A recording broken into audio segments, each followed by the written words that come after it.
Waalaikumsalam warahmatullahi wabarakatuh. Kami dari BSI mohon minta waktunya sebentar untuk pembelajaran hari ini. Sebelumnya perkenalkan, nama saya Abdul Qorib. Ini ada teman saya. Nama saya Ariza Firtaul Hakim. Saya Putu Endrasmi. Saya Meliana Dewi Wanita. Mungkin untuk menghemat waktu ya, kita akan langsung melakukan pembelajarannya, yaitu menggunakan software Microsoft Power BI. Ada yang tahu? Saya akan menjelaskan apa itu data dan informasi. Pertama, data itu fakta mentah. Contohnya itu angka 500 atau kode produk. Yang kedua itu ada informasi. Informasi itu data yang sudah diolah dan punya makna. Contohnya penjualan naik 20%.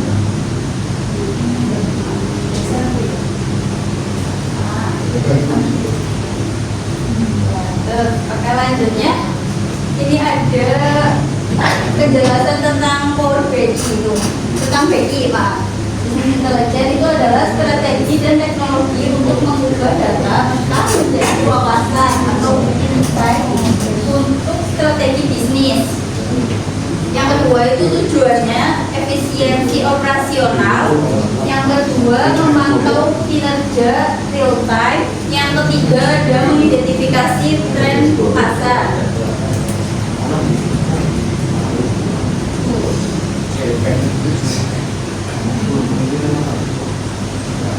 Nah, selanjutnya itu komponen utama dari bisnis intelijen itu sumber data.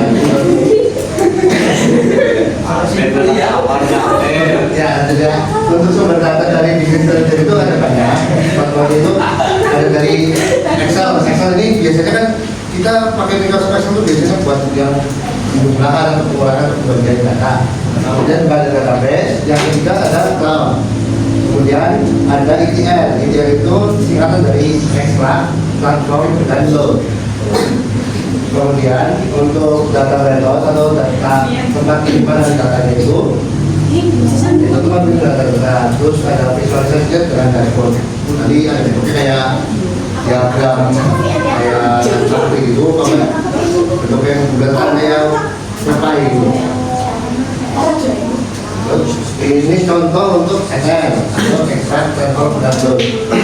Ini extract, jadi kita ngambil dari beberapa sumber, kan ada 1, 2, 3.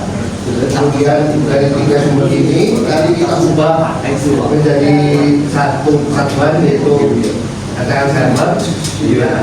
Setelah diubah ini, kemudian kita akan load atau di loadingan untuk jadikan data server. Nah, ini untuk hasilnya. Nah, ini untuk kenapa BI itu penting, karena di BI itu nanti kedepannya akan jadi dibagi menjadi 3. Yang pertama itu ada data engineer, kedua ada data scientist, sama yang ketiga ada BI spesialis. Kalau data engineer ini tugas utamanya itu membangun fondasi atau infrastruktur data. Jadi kayak kalau ada data-data yang masih mentah gitu, nah tugasnya dari data engineer ini yang akan membuat fondasi dari data-data tersebut. Kemudian ini ada data scientist. Data scientist ini memprediksi masa depan bisnis menggunakan strategi yang rumit. Jadi setelah data-data ini dibangun, kemudian dilanjutkan lagi ke data scientist untuk memprediksi atau bisa dibilang ya kayak kira-kira kedepannya dengan data-data yang telah dibentuk ini akan jadi seperti apa. Kemudian untuk BI spesialis itu ini untuk menganalisis data masa lalu dan interaktif untuk ya perusahaan ataupun klien-klien lah. Jadi setelah data sudah dibuat, dari BI spesialis ini juga membandingkan data yang telah ada sebelumnya. Jadi import data from Excel, yang sampel 2.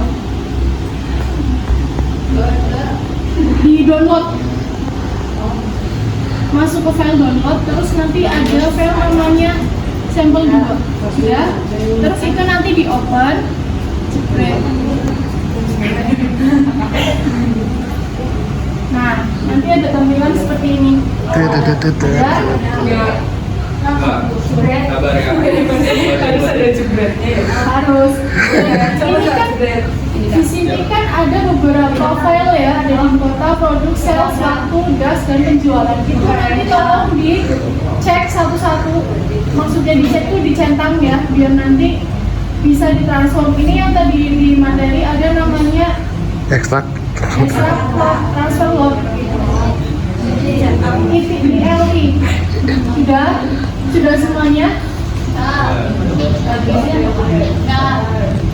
Sudah? Terus selanjutnya adalah di transform data.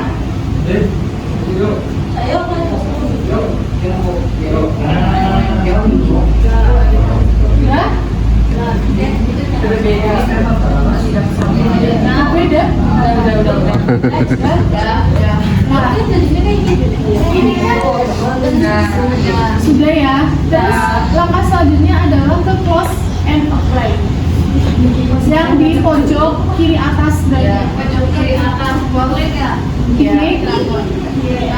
Ini Sudah ya. Jadi Oke. sebentar. Jadi dulu. Nah, ini adalah lembar kosong untuk kita nanti membuat data yang seperti ini. Oke. Dari ke-6 file ini kan vitalnya itu ada di penjualan, ya kan? Vitalnya ada di penjualan. Nah, bukan salah satu ya, berarti hampir keseluruhan itu yang dipakai adalah total penjualan yang nantinya dari total penjualan itu bisa kita menganalisa banyak informasi. Nah, di sini kan belum ada ya total penjualan ya. Nah, kita bikin kolom baru. Silahkan masuk ke gambar tabel yang ada di kiri. Ini ya, tabel view. Silahkan diklik. Oke. Terus kita lari ke penjualan. Lari ke sini. Sudah? Ke penjualan sudah? Sudah. Itu yang mbaknya?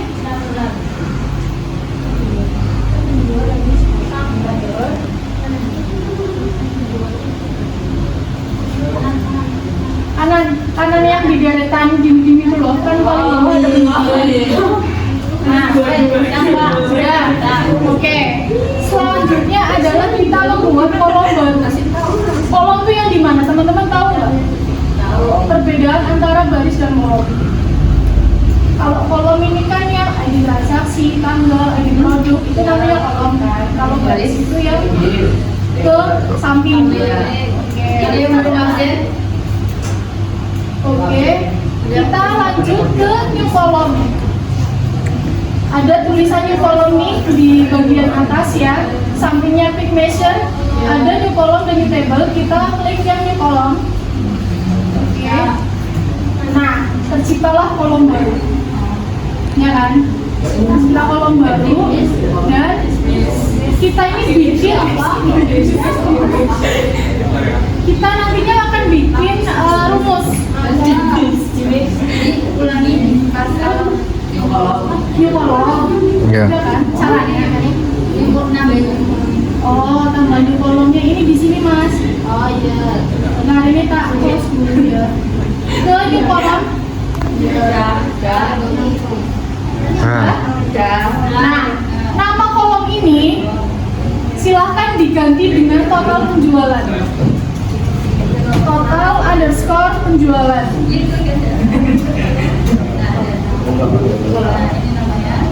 Sudah? Nah, total penjualan itu rumusnya apa sih? Ada yang tahu nggak? Total.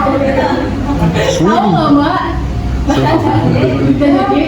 Oke, silahkan ketikkan rumusnya quantity. Nah, di sini kan nanti muncul sendiri ya. Penjualan diambil dari kolom quantity Oke, sudah bisa diikuti? Ini apa Mbak? Kuat kita ya, tulis saja kita ya. Nanti kan ada saja sih di bawahnya sarannya itu silakan diklik aja. Sudah? Penjualan semua penjualan ada gitu. Ya, kitanya udah muncul. Sudah. Terus kali itu pakainya bintang ya teman-teman untuk di rumus algoritma seperti ini tuh kali itu bintang, kalau bagi itu pakai yang garis miring untuk bagi penjumlahan dan pengurangan tetap pakai simbol yang sama. Terus dari Kita lo biru kah? Biru. Oh, jangan. ya, ini kan miring. Lah, kita akan buat yang seperti ini. Ini itu di sini ada card. Ini ya yang saya tunjuk itu ada card. Terus selanjutnya ini ada line chart. Line chart itu yang garis apa maksudnya nanti bisa menunjukkan fluktuatif naik atau turunnya gitu ya. Terus di sini nanti ada kayak barometer lah bahasa gampangannya. Terus ada bar chart dan ada kolom chart. Terus ini nanti ada pie chart terus remap. Nah ini di sini ada analisa tentang penjualan, terus profitnya itu seperti apa, ada total penjualan versus targetnya itu seperti apa. Terus di sini ada total penjualan berdasarkan bulannya, nanti kita juga ketahui ya naik turunnya. Terus selanjutnya ada trennya, perbedaan ini dan ini adalah biar kita lebih enak untuk pantau grafiknya kalau pakai line chart itu. Terus nanti ada performance by sales-nya, terus ada penjualan per produknya dan profit per kategori. Gitu ya teman-teman ya. Kita buat yang pertama dulu ya. Di sini ada total penjualan, kita pakai cup. Cup berarti kita pakai yang ini. Ada kayak simbol petirnya gitu loh. Ya, diklik aja. Nanti bakal muncul seperti ini. Dan kita tarik dari total penjualan masuk ke add data field. Iya, di value-nya. Gimana Kak? Pindahinnya. Oke, diulang ya. Diulang. Ini jadi teman-teman tuh fokus ke apa ya bagian data yang ada di samping kanan sudah ya. Nah kita lanjut ke total penjualan, kita drag alias geret aja, digeret ya. Geret. Digeret ke bagian value. Nah kita di sini tahu total penjualannya itu ada 2 billion. Billion itu apa? 2 miliar. Miliar.